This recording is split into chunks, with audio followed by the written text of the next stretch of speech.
Hello students, fundamental of AI subject में आज हम पढ़ने जा रहे हैं नेचुरल लैंग्वेज प्रोसेसिंग के बारे में, जो कि एग्जाम में बहुत बार पूछा जाता है। So I hope you are ready with your pen and paper. So without wasting much time let us start this video. तो सबसे पहले तो एनएलपी यानी नेचुरल लैंग्वेज प्रोसेसिंग का आखिर मतलब क्या होता है वो समझ लेते हैं। तो मतलब समझने के लिए हम ये जो नेचुरल लैंग्वेज प्रोसेसिंग है उसको दो पार्ट में तोड़ देंगे। पहला पार्ट होगा हमारा एनएल यानी नेचुरल लैंग्वेज, और दूसरा पार्ट होगा पी यानी प्रोसेसिंग। अब नेचुरल लैंग्वेज यानी क्या? नेचुरल लैंग्वेज यानी ऐसी लैंग्वेज जिसमें हम एक दूसरे के साथ कम्युनिकेट करते हैं, एक दूसरे के साथ अपने आइडिया एक्सचेंज करते हैं, चाहे वो हिंदी, गुजराती, इंग्लिश, मराठी, उर्दू या फिर कोई भी लैंग्वेज हो गई। ठीक है, जिस लैंग्वेज में हम एक दूसरे से बात करते हैं, जिसके साथ हम कम्युनिकेट करते हैं, आइडिया को एक्सचेंज करते हैं, उसको क्या बोलते हैं? Natural language. So language which are used by human to communicate and to exchange the idea, उसको बोल देंगे नेचुरल लैंग्वेज। और प्रोसेसिंग यानी क्या? प्रोसेसिंग यानी जब ऐसी नेचुरल लैंग्वेज हम किसी मशीन या किसी कंप्यूटर को देते हैं, तो वो मशीन और कंप्यूटर, ऐसी लैंग्वेज हमने मशीन या कंप्यूटर को दी, तो वो मशीन और कंप्यूटर क्या करेगा? वो लैंग्वेज को सबसे पहले तो वो समझने की कोशिश करेगा, उसके लिए वो प्रोसेस करेगा उस पर कुछ ना कुछ, और समझने के बाद अब ये जो कंप्यूटर या मशीन है वो वापस से इंसानों के साथ वही लैंग्वेज में बात करना शुरू कर देगा। जैसे कि अगर हमने हिंदी में बात करी इसके साथ, तो ये भी समझ के प्रोसेस करके वापस से हिंदी में ये कम्युनिकेट करता रहेगा हमारे साथ। जैसे कि यहाँ पे एक पिक्चर बना के रखा है कि ये इंसान ये कंप्यूटर से बात कर रहा है उसकी नेचुरल लैंग्वेज में, हाउ आर यू।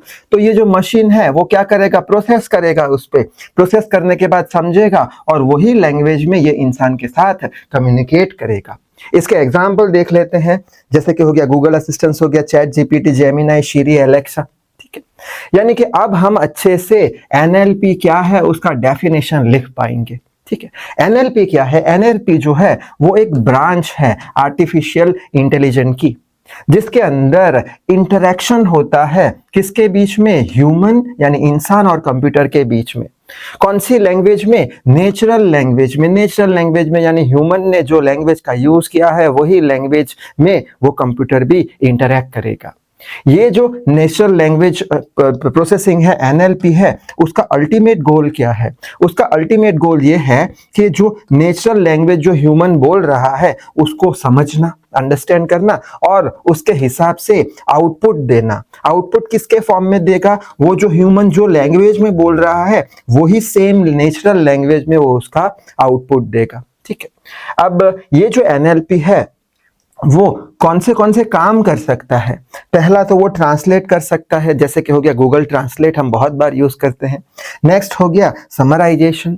समराइजेशन यानी एग्जाम्पल से समझाऊं तो ये वीडियो के नीचे एक समराइजेशन का ऑप्शन होगा यूट्यूब के अंदर, उस पर अगर हम क्लिक करते हैं तो पूरा समरी दे देगा ये वीडियो की। ठीक है, नेक्स्ट है स्पीच रिकग्नाइजेशन, स्पीच को रिकग्नाइज करेगा, जैसे कि हो गया एलेक्सा का अपना स्पीच रिकग्नाइजेशन जो अमेजॉन बनाती है। फिर हो गया एप्पल के आईफोन में भी स्पीच रिकग्नाइजेशन का आता है। ठीक है, नेक्स्ट है sentimental analysis, sentiment analysis. Sentiment analysis यानी क्या? अगर आपने ऑब्जर्व किया हो तो कि जब भी हम गूगल पे या अमेजोन या फ्लिपकार्ट पे कोई प्रोडक्ट के बारे में सर्च करते हैं तो वही प्रोडक्ट की एडवर्टाइज हमें इंस्टाग्राम पे या फिर फेसबुक पे भी दिखाई जाती है। ठीक है, तो ये पूरा था एनएलपी का मतलब। तो शायद से आपने स्क्रीनशॉट ले लिया होगा। ठीक है, अब एनएलपी जो है वो क्या करता है? इंसान की लैंग्वेज समझता है। ठीक है, नेचुरल लैंग्वेज उसकी जो भी होगी वो समझेगा, उस पर प्रोसेस करेगा, उसको समझने के बाद वही लैंग्वेज में वापस से हमसे बात करता है।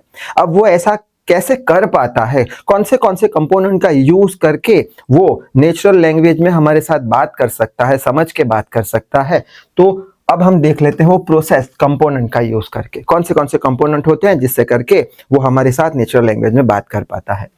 तो सबसे पहले तो होता है इनपुट सेंटेंस, यानी हम जो भी सेंटेंस बोल रहे हैं कंप्यूटर को वो अपने अंदर लेगा। सबसे अंदर लेगा वो पहले यूनिट में क्या है ये, मॉर्फोलॉजिकल प्रोसेसिंग में। ठीक है, मॉर्फोलॉजिकल प्रोसेसिंग में इसने क्या किया, जो भी सेंटेंस था वो ले लिया। अब ये जो यूनिट है, ये जो कंपोनेंट है, उसमें कंप्यूटर क्या करने वाला है, उसमें कंप्यूटर जो भी सेंटेंस, हमने बहुत सारे सेंटेंस दिए हैं, उसको पैराग्राफ में तोड़ेगा, फिर सेंटेंसेस में तोड़ेगा, फिर वर्ड में तोड़ेगा। जैसे कि एक वर्ड लिखा है यूजलेस, इसको भी दो पार्ट में तोड़ देगा, यूज और लेस। सारे जो सेंटेंस है उसको पैराग्राफ में तोड़ देगा और सेंटेंस और वर्ड में तोड़ देगा। ठीक है, ये यूनिट में, मॉर्फोलॉजिकल यूनिट में। ठीक है, बाद में वो चीज किसको दे देगा, वो सिंटैक्स एनालिसिस को, एनालिसिस करने दे देगा, सिंटैक्स एनालिसिस को। अब सिंटैक्स एनालिसिस क्या करेगा, मीनिंगफुलनेस चेक करेगा, किसकी हेल्प से, लेक्सिकॉन और ग्रामर की हेल्प से। अब लेक्सिकन क्या करेगा, ये वर्ड लेवल पे काम करता है, वो वर्ड समझने की कोशिश करेगा, वो वर्ड समझने की कोशिश करेगा। कैसे, जैसे कि टैंक इज फुल, ऐसा कुछ हमने बोला, टैंक इज फुल, तो वो समझने की कोशिश करेगा कि कौन से टैंक की बात हो रही है, पानी के टैंक की बात हो रही है, मिलिट्री के टैंक की बात हो रही है। वर्ड लेवल पे वो काम करेगा।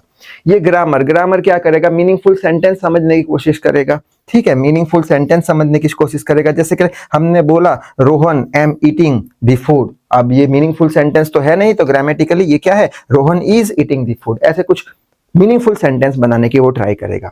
बाद में मीनिंगफुल सेंटेंस बनाने के बाद क्या होगा, ये नेक्स्ट जो हमारा कंपोनेंट है उसे वहां भेजेगा, सिमेंटिक एनालिसिस करेगा। ठीक है, सिमेंटिक एनालिसिस में वो सिमेंटिक रूल्स का यूज करेगा। ठीक है, सिमेंटिक एनालिसिस में वो सिमेंटिक रूल का यूज करेगा, जिसमें वो और प्रॉपरली शब्दों को समझने की कोशिश करेगा। जैसे कि हमने बोला हॉट आइसक्रीम। ठीक है, आइसक्रीम तो हमेशा कैसी होती है, ठंडी होती है। हॉट आइसक्रीम तो हमें उसे और समझाना पड़ेगा उसके बारे में। जैसे कि हो गया, हमने बोला आइस टी, अब जो चाय होती है वो तो हमेशा गर्म होती है, तो आइस टी है तो वो भी उसे समझाना पड़ेगा।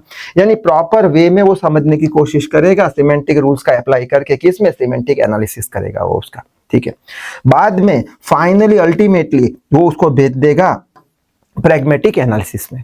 अब प्रैग्मेटिक एनालिसिस में वो यूज करेगा कंसेप्चुअल इंफॉर्मेशन का। कैसे यूज करेगा वो, फाइनली, एकदम फाइनली अब मीनिंगफुल सेंटेंस हमें देने वाला है, तो उसके लिए वो और डिटेल में समझने की कोशिश करेगा। कैसे, जैसे कि car hits the pole while moving, ऐसा हमने उसे बोला तो वो समझ तो जाएगा, कार हिट्स द पोल यानी कार पोल से ठुक गई है। लेकिन बाद में क्या लिखा है, व्हाइल मूविंग, हमने क्या बोला, व्हाइल मूविंग। अब वो समझने की कोशिश करेगा कौन मूव कर रहा था, कार मूव कर रहा था या पोल मूव कर रहा था। ठीक है, वो अपने हिसाब से पूछेगा हमें, तो हमें उसे बताना पड़ेगा। किसमें, प्रैग्मेटिक एनालिसिस में। और बाद में सारा समझने के बाद वो क्या दे देगा, हमें आउटपुट दे देगा। ठीक है, पूरा सेंटेंस को अरेंज करके वो पूरा हमें आउटपुट दे देगा, वही लैंग्वेज में जो लैंग्वेज हमने यूज किया है। तो जल्दी से स्क्रीनशॉट ले लो, शायद से स्क्रीनशॉट ले लिया होगा। अब फाइनली और प्रॉपर वे में हम एनएलपी को समझने की कोशिश करते हैं, नेचुरल लैंग्वेज प्रोसेसिंग को। सबसे पहले हमने कुछ नेचुरल लैंग्वेज में बोला तो उसने स्पीच रिकॉग्नाइज कर दिया हमारा। वो स्पीच किसको दे देगा, एनएलयू को। एनएलयू यानी क्या, नेचुरल लैंग्वेज अंडरस्टैंडिंग। इसमें ये हमारी नेचुरल लैंग्वेज को समझेगा। ठीक है, और समझेगा और साथ ही साथ वो दो चीज डिसाइड करेगा कि जो यूजर है, जो हम बोल रहे हैं, वो क्या एक्चुअल में बोल रहे हैं, हमारा इंटेंशन क्या है, इरादा क्या है, और उसका मीनिंग समझने की वो कोशिश करेगा एनएलयू में। ठीक है, बाद में समझने के बाद, सारी प्रोसेस होने के बाद, ये वाली सारे एनालिसिस होने के बाद ये एनएलजी में जाएगा। एनएलजी यानी natural language generation. Natural language generation में अब ये क्या करेगा, जो हमारे सेंटेंस है उसके स्ट्रक्चर को ठीक करेगा। जो भी सेंटेंस है जो वो आइडेंटिफाई करेगा कौन से लैंग्वेज में जवाब देना है, वर्ड को अरेंज करेगा, यानी इन शॉर्ट पूरा क्या करेगा, वो चेकिंग करेगा। ठीक है, चेक करके बाद में हमें क्या दे देगा, बाद में हमें आंसर दे देगा, सेंटेंस स्ट्रक्चर में आंसर दे देगा। ठीक है, अब यहाँ पे एनएलयू में इसके पास ये क्या करेगा, एनएलयू समझेगा सारी चीजें। समझने के लिए इसके पास बहुत सारे चैलेंजेस आएंगे। कौन से चैलेंजेस आएंगे, जो पढ़ चुके हैं हम, अभी जस्ट पढ़े हैं, सिंटैक्स, लेक्सिकन, सिमेंटिक, पैराग्मेटिक। ठीक है, ये एम्बिग्युइटी यानी क्या है, एरर है। ये क्या है, एरर्स है। ठीक है, ये एरर डिटेक्ट करेगा। ठीक है, समझने के लिए वो एरर डिटेक्ट करेगा। कैसे एरर डिटेक्ट करेगा, जैसे कि हमने बोला द डॉक्यूमेंट इज करेक्ट, तो वो डिटेक्ट करेगा एरर। डॉक्यूमेंट, कौन से डॉक्यूमेंट की बात कर रहे हो, सॉफ्ट कॉपी की बात कर रहे हो या हार्ड कॉपी की बात कर रहे हो। जैसे कि old man and woman cricket team is playing, तो बोलेगा ओल्ड मैन तो समझ में आ गया, क्या वुमन भी ओल्ड है, या फिर यंग है, ठीक है, ऐसी सारी चैलेंजेस होगी, एरर बताएगा, तो हमें समझाना पड़ेगा उसको अच्छे से। नेक्स्ट है the police is coming, police आ रही है, कहाँ पे आ रही है, कौन सी जगह आ रही है, ठीक है। तो ये सारी चीजें इसको ये फेस करेगा, एरर के फॉर्म में ये बताएगा, तो हमें और अच्छे से इसे समझाना पड़ेगा जिससे करके वो नेचुरल लैंग्वेज में बात कर पाए। अच्छा, और बाद में ये कहाँ पे दे देगा, एनएलजी में फाइनल आउटपुट दे देगा। एनएलजी में क्या करेगा, वो सेंटेंस स्ट्रक्चर को सेट करेगा और बाद में हमें आउटपुट में बता देगा, ठीक है। तो ये सारा था नेचुरल लैंग्वेज प्रोसेसिंग का मतलब। आई होप अच्छे से क्लियर हो चुका होगा। तो इस वीडियो में बस इतना ही। Till then read hard, work hard. Thank you very much.